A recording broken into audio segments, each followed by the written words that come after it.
This is Trend Following Radio, where great thinking comes alive. Nobel Prize winners, legendary traders, best-selling authors, and the pros that know what drive us irrational human beings. I am your host, Michael Covel. Not filtered, raw, honest. That's my passion. I'm going to jump right in today. I'm going to be stealthy, quick. Paul Singer. Maybe you've not heard of Paul. I'm not that familiar with him. Hedge fund manager. Fortune magazine has described him as one of the smartest and toughest money managers. He's been referred to as a vulture capitalist. Of course, people love to say something nasty about a guy who has a purported $2.2 billion net worth. Cheers to that for Mr. Singer for achieving significant net worth. Today, I want to go into some recent comments from Paul Singer. He has some very strong fundamental views. They happen to coincide with mine in many ways. But you're going to see that's not the most important thing he has to say. His big picture macro view is important, but his perspective on trading, that's the home run. That's the takeaway. So just recently, Singer's firm, Elliott Management, they raised $5 billion in less than 24 hours.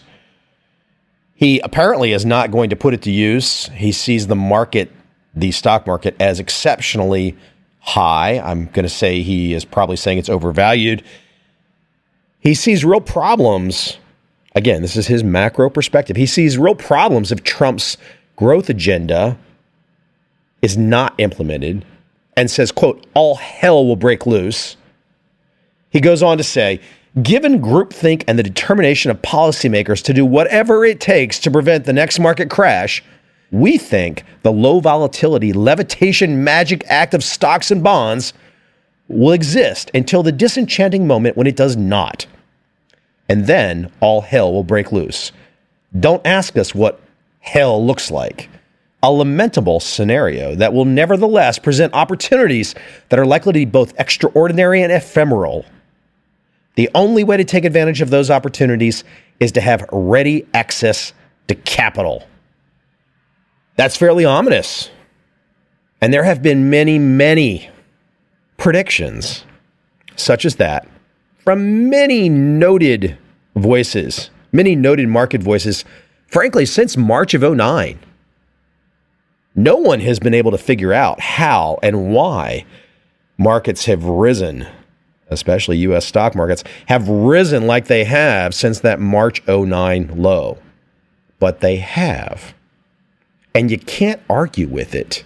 Oh, you can argue with it. You can scream and yell and get crazy that the fundamentals don't support current valuations. Now, I'm not attempting to say that Mr. Singer is doing that in the way that I'm adding emotion. He's got his macro perspective.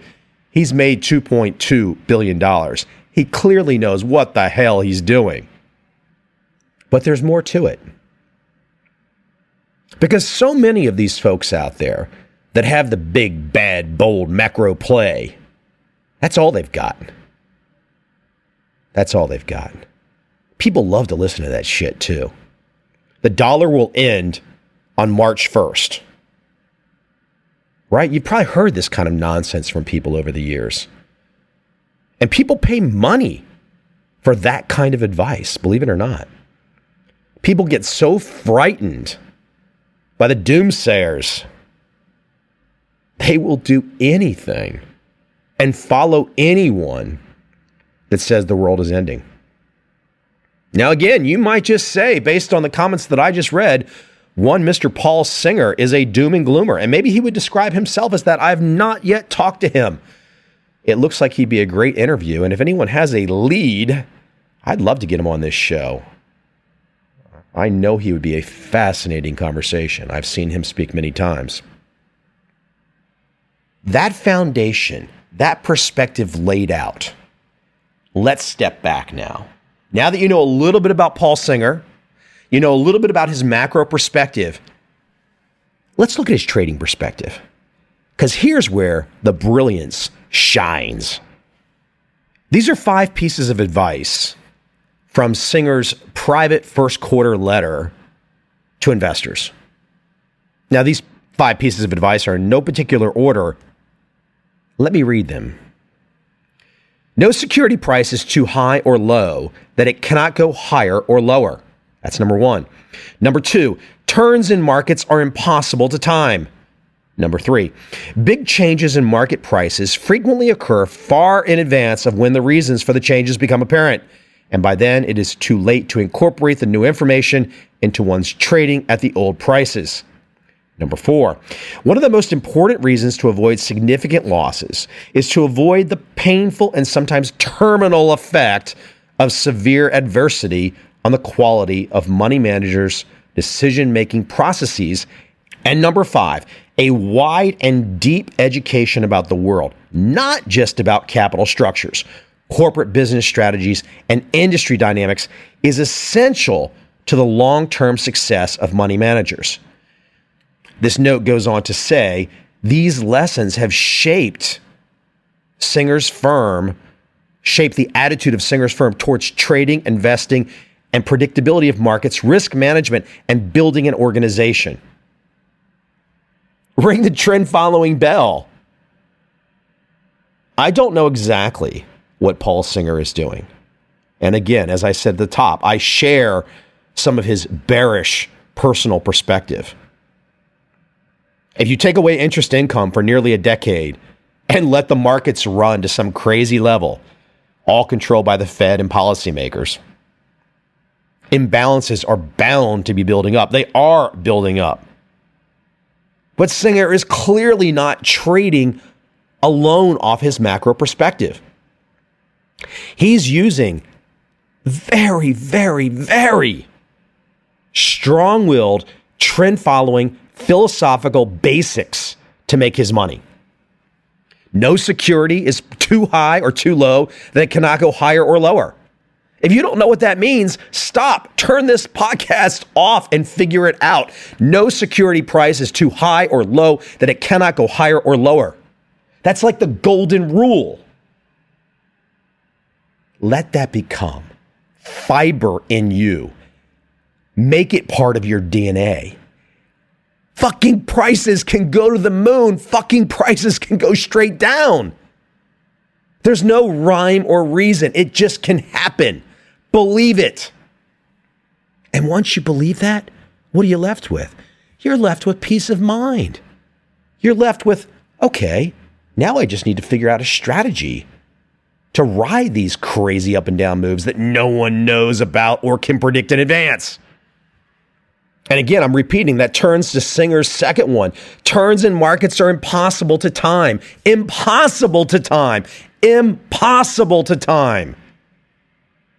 Yes, you might have the brilliant Michael Burry come out, and there's no doubt he was brilliant as shit.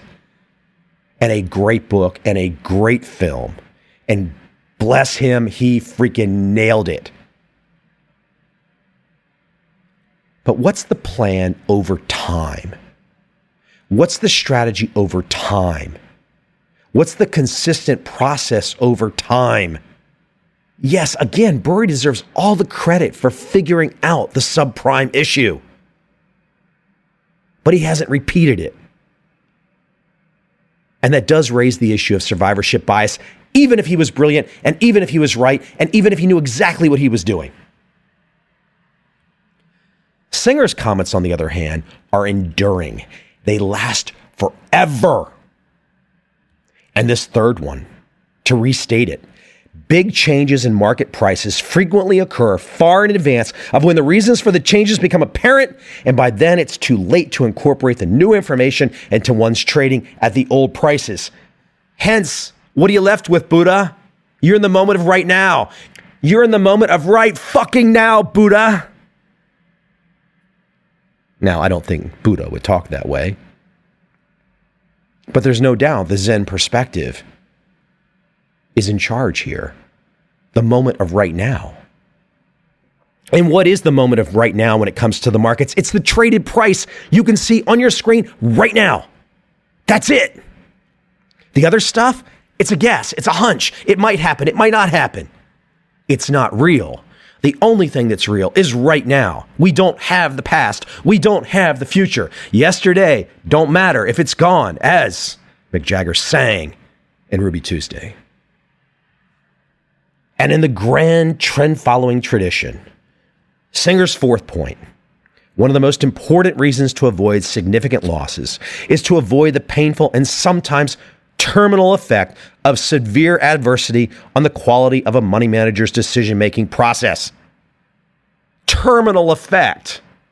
That's a nice way of saying you are blown out. You're busted out. You're on the downtown streets of San Diego pushing one of those shopping carts looking for a tent. Oh, you think that's a little harsh? Well, what the hell? If we all lose our money, we're back to the shopping cart and the tent. That's all there is. And look, everyone can get in the weeds about their particular technique. You need a robust philosophy. You need a simple philosophy that is actually based on a complex foundation. The complex foundation that Singer is talking about, that I talk about in my newest edition of Trend Following, my 5th edition, 700 pages. As human beings are nuts. We push markets to extremes. And then we go into quiet periods where everyone rationalizes and justifies the current price. Everything's rosy. And then the shit hits the fan. And it hits hard. And it's messy. And it's smelly. And no one likes it. And there's always a mess to clean up. Yeah, that's a little graphic. It's a little gross. But man, what the hell were you looking at in October of 2008? What were you looking at in the fall of 2002? What were you looking at in October of 1987? What were you looking at if you were alive and trading in 1973 and 1974? There are these washout periods, these spells that come in, that clean house. And that's Singer's macro perspective. But he takes that macro perspective and he sure as hell nails it with a trend-following strategy. And that's just inspiration. It never ceases to shock me after all of these years. On one side of the camp are the known trend-following traders. They tell you what they do. The David Hardings, the Dunn Capitals, the Aspect Capitals, the Larry Heights. They tell you what they do. Then you have other folks like a Paul Singer, a George Soros. Maybe they don't describe it like Dunn Capital. They don't describe it like David Harding's firm. But as you can see in those 5 points that I've read today, when you get them on the record, it's amazing, the correlation. The correlation in thought process. Because you see, once you really believe how it all works, you can find peace. You can either trade or not trade, but at least you know how to best approach uncertainty. You know how to best approach what you can't see coming. Now again, I share the belief with Singer, the broad macro stuff. We could both be dead wrong. But if we're both dead wrong, if you're following the trend following principles, for example, no security price is too high or too low, that it cannot go higher or lower. If you follow that, it doesn't make a difference what your macro perspective is. And that's the brilliance of someone like Paul Singer.